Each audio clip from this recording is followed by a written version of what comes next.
안녕하세요. 지금 미국에서 UX 프로덕트 디자이너로 일하고 있는 써니입니다. 정말 오랜만이죠? 그래서 오늘은 부트캠프나 학원에서도 절대 안 알려주는 실무 핵심 팁을 좀 준비했어요. 요즘 UX 디자인 수요가 되게 많아졌잖아요. 그리고 경쟁도 치열해지고 있는데 지금 막 시작하신 분들이 지금 시작해도 괜찮을까? 이미 시작한 사람들과 어떻게 경쟁하지? 막 이런 고민하시는 분들이 많으시더라고요. 저도 처음엔 와이어프레임 만들고 유저 플로우 그리고 인터랙션 같은 디자인을 하는 스킬만 잘 다루면 좋은 디자이너가 될 거라고 생각해서 제 채널에서도 그런 기본 스킬 위주로 많이 다뤘거든요. 그런데 이제는 그건 누구나 다 하는 기본 과정이 됐고요. 특히 요즘에 제가 되게 많이 느끼고 있는 게 테크 업계에서는 UX UI 디자이너에게 단순히 예쁘고 사용하기 편하게 디자인하는 것 이상의 역할을 요구하기 시작했다는 거예요. 이제는 UX 디자이너도 전략적인 비즈니스 사고 없이는 살아남기 힘들다는 거예요. 그래서 오늘은 디자인 공부하실 때 지금부터 제가 알려주는 팁을 같이 함께 준비해 보시라고 여러분들을 차별화된 UX 디자이너로 만들어드리기 위해 꼭 필요한 스킬과 전략적인 접근법 그리고 실무에서 바로 써먹을 수 있는 연습 방법 4가지 정도를 알려드리려고 해요. 그리고 영상 끝에는 제 근황도 살짝 공유할게요. 그래서 왜 그동안 유튜브를 못했는지 그리고 왜 다시 시작하게 됐는지도 이야기해 볼게요. 첫 번째로 유저 중심으로 사고하는 법을 연습하는 거예요. 그 방법으로 제가 2가지를 알려드리고 싶은데 학교 과제나 이제 개인 프로젝트에서라도 작은 규모의 사용자 조사를 유저 리서치를 시도해 보는 거예요. 예를 들어 주변 사람들의 특정 앱을 사용할 때 불편한 점이 뭔지 그런 것부터 물어보는 것부터 시작하세요. 이런 조사로 문제점을 찾는 거, 정의하는 것부터 연습을 하는 거예요. 그런 다음에 유저 퍼스나와 함께 커스터머 저니 맵을 만드는 연습을 하는 거예요. 하지만 유저 퍼스나는 되게 심플하게 저는 여러분에게 유저 퍼스나를 만드는 것보다 커스터머 저니 맵을 만드는 연습을 더 많이 하라고 권장해 드리고 싶어요. 사실 유저 퍼스나는 커스터머 저니 맵을 만들 때 기준점을 잡기 위한 한 시점에 불과하거든요. 그래서 너무 복잡하고 세밀하게 유저 퍼스나를 만들 필요는 없다고 생각해요. 그래서 유저 퍼스나는 그저 한 명의 시점에서 그 제품이나 서비스를 사용할 때의 경험을 예상하는 기준점이기 때문에 중요한 디자인 과정으로는 너무 강조할 필요는 없어요. 그저 전이맵을 만들 때 이 사용자가 이 시점에서 경험하는 걸 그려보자 라는 정도로 간단한 가상 프로필을 설정하는 걸로 충분하거든요. 그래서 저는 퍼소나를 팬시하게 만들 시간에 전이맵을 만드는 연습에 더 집중하시길 추천드려요. 그래서 전이맵을 통해 한 사람의 경험이 어떻게 흐르는지, 그 사람이 어떤 단계를 겪으며 어떤 감정을 느끼는지, 그리고 특히 어디서 불편함을 느끼는지를 예측해서 파악한 다음에 그 불편함을 해결하는 디자인을 구상하는 연습이 더 중요해요. 2번째는 디자인이 비즈니스에 미치는 영향을 이해하면서 전략적 사고를 키우는 거예요.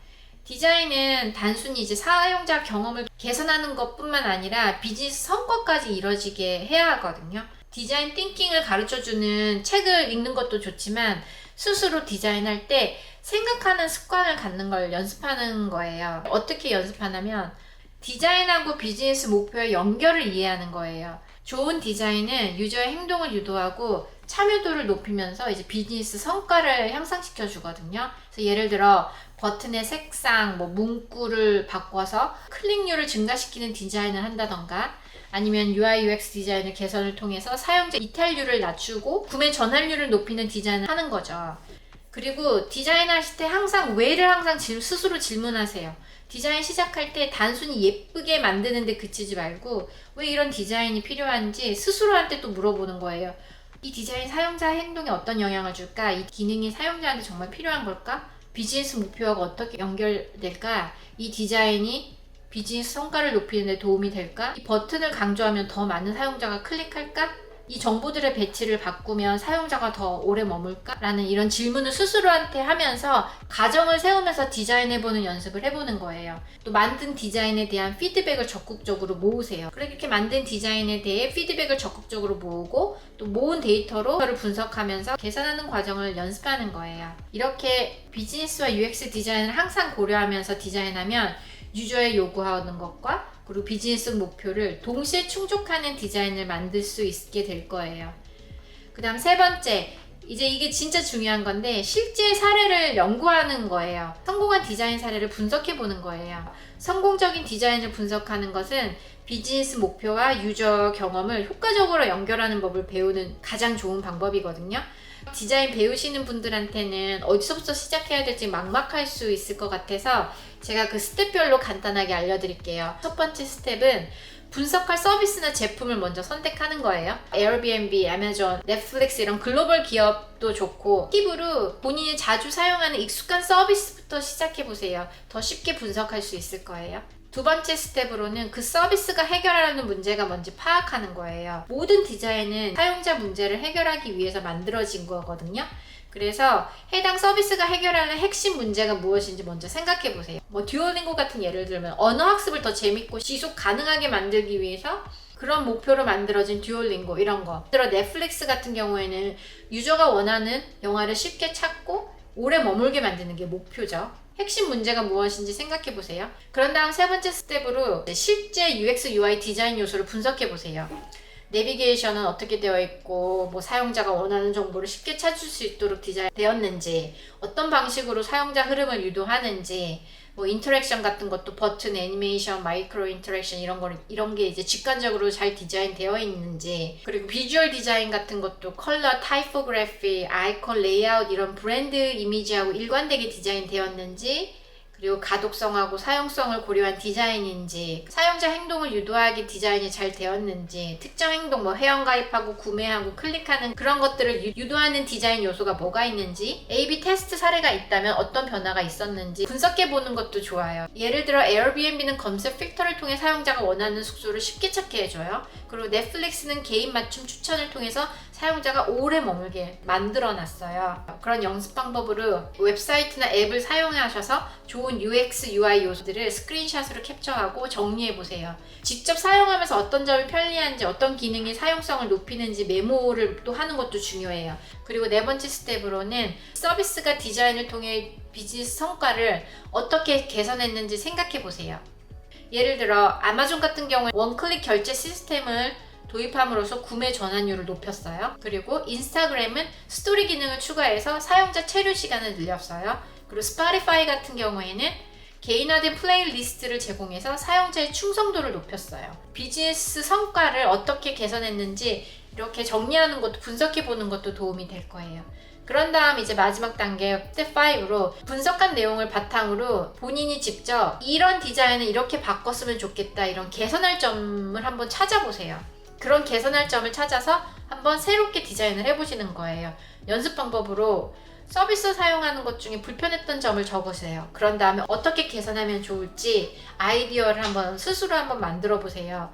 예를 들어서 이 버튼이 너무 작아서 읽기가 불편하다, 가독성이 떨어진다, 좀 더 강조하면 클릭률을 올릴 것 같다, 그리고 또 이런 기능을 추가하면 사용자가 더 오래 머물게 할 것 같다, 이런 아이디어를 본인이 제가 지금 알려드린 스텝 1, 2, 3, 4 이런 과정을 거쳐서 한번 새로운 디자인을 한번 만들어 보시는 거예요. 이렇게 성공한 디자인을 분석하는 것은 단순한 관찰이 아니라 비즈니스와 UX를 함께 이해하는 과정이에요. 이 과정을 반복하면 디자인 감각뿐 아니라 비즈니스적 사고도 함께 키울 수 있을 거예요. 그런 다음에 제가 알려드린 이런 연습 방법을 다 토대로 본인이 하는 개인 프로젝트에도 이 알려드린 연습 방법을 한번 도입해 보는 거예요. 작은 프로젝트를 통해서 디자인 전체 프로세스를 경험해 보세요. 문제를 정의하고, 그리고 사용자 리서치를 하고, 그런 다음에 그런 데이터를 토대로 그런 문제점을 해결하는 디자인을 하는 거예요. 그렇게 만든 디자인으로 피드백을 받으세요. 그런 다음 모은 피드백으로 다시 또 디자인을 또 개선하는 거죠. 친구나 가족을 위한 앱 디자인을 한번 만들어 보세요. 그리고 전체 과정에 제가 알려드린 이 모든 연습 방법을, 이 프로세스를 한번 도입시켜서 만들어 보세요. 그리고 여기에 한 가지 제가 팁을 더 드린다면 프로젝트에 비즈니스 목표를 추가해 보세요. 단순히 예쁜 UI를 만드는 데 그치지 마시고 이 디자인이 사용자를 어떻게 만족시키고 사업에 어떻게 이익을 줄지 비즈니스 목표를 만들어서 추가해서 그 포트폴리오에 본인 그 프로젝트에 한번 넣어보세요. 그러면 굉장히 좀 차별화된 포트폴리오 프로젝트가 될 거예요. 처음부터 모든 걸 완벽하게 하려고 하지 않으셔도 돼요. 실수도 하면서 부족함도 느껴보면서 각 프로젝트에서 배움을 얻겠다는 마음가짐이 지금 시작하시는 분들한테는 가장 중요한 것 같아요. 그렇게 하면 이런 마음가짐이 지금 시작하시는 분들한테 차별화된 디자이너로 성장하는 발판이 된다고 저는 생각하거든요. 디자인은 연습과 경험으로 성장하는 분야니까 꾸준히 다양한 도전을 하면서 제가 언급한 역량들을, 스킬들을 점진적으로 연습해 보세요. 그래서 여러분이 현재 단계에서 어떤 스킬에 집중해야 할지 성장하는데 이번 영상이 도움이 되었으면 좋겠어요. 궁금한 점이나 여러분만의 성장 팁이 있다면 댓글로도 공유해 주세요. 그럼 다음 영상에서 뵐게요. 안녕. 이제는 제 개인 얘기 해볼게요. 이 유튜브 채널을 운영하는 게 직장 생활과 병행하면서 하는 게 정말 쉽지 않더라고요. 그리고 제가 이거 운영을 할 때 제가 또 학교도 다니고 있었거든요. 너무 많은 걸 한 번에 해내려다가 이제 제가 번아웃이 왔어요. 모든 게 다 힘들었어요. 학교 졸업하고 나서 잠깐만 쉬자는 마음으로 쉬기 시작했는데 어느새 쉬는 게 익숙해져 버려가지고 좀 다시 유튜브를 하는 게 힘들더라고요. 그래서 제가 새로운 컨텐츠를 올리지 못하고 있는 동안에도 자꾸 새로운 구독자분들이 생겨나고 또 영상 보면서 공부하고 있다는 댓글을 볼 때마다 너무 감사하면서도 미안한 마음이 계속 들더라고요.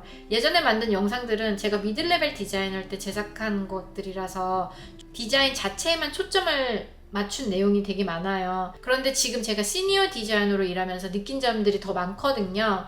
이제 디자이너로서, 이제 UX 디자이너로, 이제 프로덕트 디자이너로서 성장하려면 이제 그 디자인 이상으로 그 역량을 키워야 한다는 걸 절실히 깨닫고 배우고 있는 과정이거든요, 저도. 그래서 이렇게 새롭게 알게 된 내용들을 여러분한테 어떻게든 공유하고 싶다는 마음이 되게 강했어요.